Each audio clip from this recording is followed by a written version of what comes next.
Hace unos años me dediqué a ver con detenimiento dos geniales películas de animación computada. Y ambas se parecen mucho, ¿eh? La primera se llama Bugs, de Disney y Pixar, y la segunda Ants, de DreamWorks. Y ambas muestran el mundo de las hormigas. ¿M? Y están bien logradas, porque logran que uno comparta el miedo que sienten cuando enormes langostas arriban al hormiguero para llevarse el trabajo de todo un invierno, o la frustración de no poder atravesar lo que ellos llaman la zona desconocida, donde ninguna hormiga fue jamás. Lo cierto es que cuando ambas películas terminan, la cámara se aleja del hormiguero y muestra la verdadera dimensión de su diminuto mundo. Y todo lo que, qué sé yo, que les preocupaba, ocurría en un hormiguero del tamaño de la palma de una mano. El Gran Cañón era una lata de refresco vacía.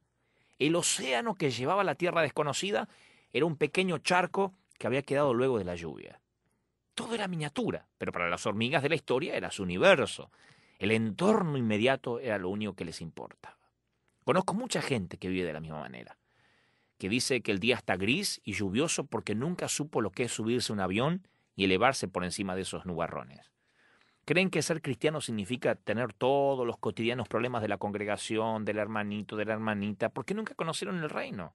Son personas con mentalidad de isleño. Jamás han corrido un riesgo, nunca han salido de aquello que los envuelve, de entre las personas que los rodean.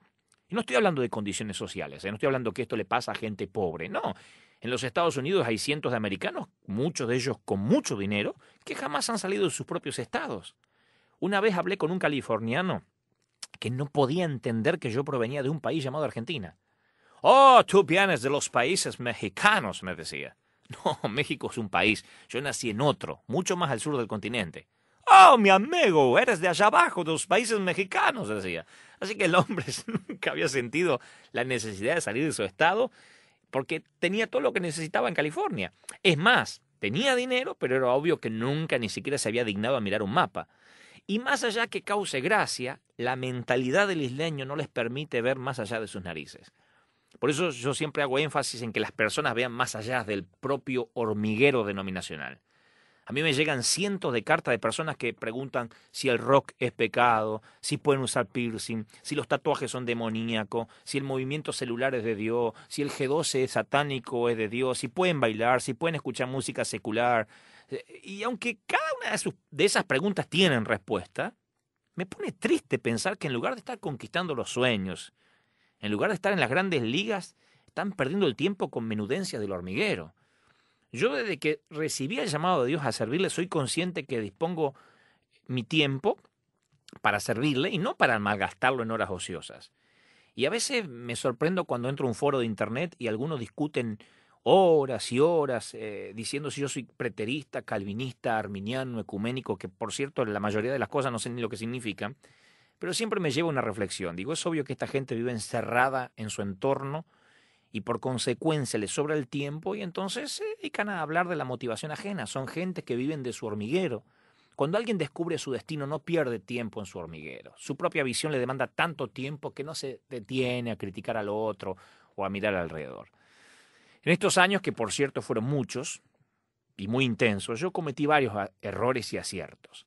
Experimenté momentos altos, de mesetas, muchas veces me callé cuando tenía que hablar o hablé cuando debí permanecer callado, me endeudé decenas de veces en pos de una visión que Dios me había encomendado, relegando aún mi propio bienestar económico, pero fue fascinante ver más allá de mi propio entorno. Jamás cambiaría el reino por regresar al hormiguero. Y al igual que Pedro, yo, si tuviera 20 años, haría exactamente lo mismo, bajaría de la barca otra vez, aunque sé que me voy a hundir. Volvería a bajar de la barca, caminaría sobre las aguas del riesgo otra vez, solo para sentir los brazos fuertes del maestro en medio de la mar, porque vaya que vale la pena arriesgarse, salir del hormiguero y ver el reino de una vez por todas, en la línea directa al corazón.